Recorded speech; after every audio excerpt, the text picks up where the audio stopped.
Hello guys, അപ്പം നമ്മുടെ ചാനലിലേക്ക് എല്ലാവർക്കും സ്വാഗതം. എൻ്റെ മുഖം കണ്ടാരും പേടിക്കരുത്. ഒരു ഫേസ് പാക്കൊക്കെ ഇട്ടിട്ട് വെറുതെ ഇരിക്കുമായിരുന്നു കേട്ടോ. അപ്പോൾ എനിക്ക് വെറുതെ ഇരുന്നപ്പോൾ ഒരു കുത്തിക്കഴപ്പ്. എൻ്റെ അമ്മ പറഞ്ഞു, നിനക്ക് വെറുതെ ഇരുന്ന് തിന്നിട്ട് എല്ലിൻ്റെ ഇടയിൽ കയറിയ സൂക്കടാന്നാണ് എൻ്റെ അമ്മ പറഞ്ഞത്.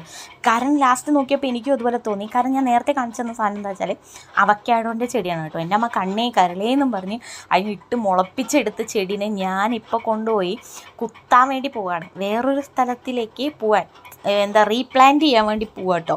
പക്ഷേ വി ഡോണ്ട് നോ അതെങ്ങനെ ചെയ്യണമെന്ന് ഞങ്ങൾക്ക് ആർക്കും അറിയില്ല. പക്ഷേ എന്നെക്കൊണ്ട് പറ്റുന്ന രീതിയിൽ ഞാൻ ഒരു കുഴിയൊക്കെ എടുത്തിട്ടൊക്കെ ഉണ്ട്.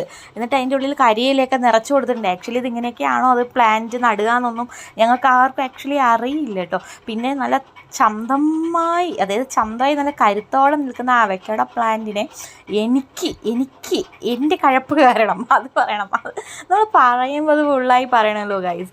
പറിച്ചങ്ങ് എടുത്തിട്ടാ. പക്ഷേ എൻ്റെ വേരിങ്ങനെ കുറച്ച് പൊട്ടിപ്പോയി. ഒരേ ചീത്തയായിരുന്നു അമ്മ. എന്നെ ഇനി പറയാൻ ബാലൻസ് ഒന്നും ഇല്ല. കാരണം എന്താ വെച്ചാലേ എനിക്ക് എന്തിൻ്റെ കടയായിരുന്നു എന്ന് എനിക്ക് പിന്നെയും തോന്നിയിട്ടോ. പിന്നെ ബാഹുബലി ഇത് ചുമന്നുകൊണ്ട് പോകുന്ന പോലെ ഞാനും ചുമന്നുകൊണ്ട് അങ്ങ് പോയിട്ടുണ്ട്. എന്നിട്ട് അതിൻ്റെ അകത്ത് അത് വെക്കാമെന്ന് പറഞ്ഞ് നോക്കുമ്പോഴാണ് അതിൽ ഞാൻ എന്തോ സംഭവം ചെയ്യാൻ മറന്നു, വെള്ളം ഒഴിക്കാൻ മറന്നു.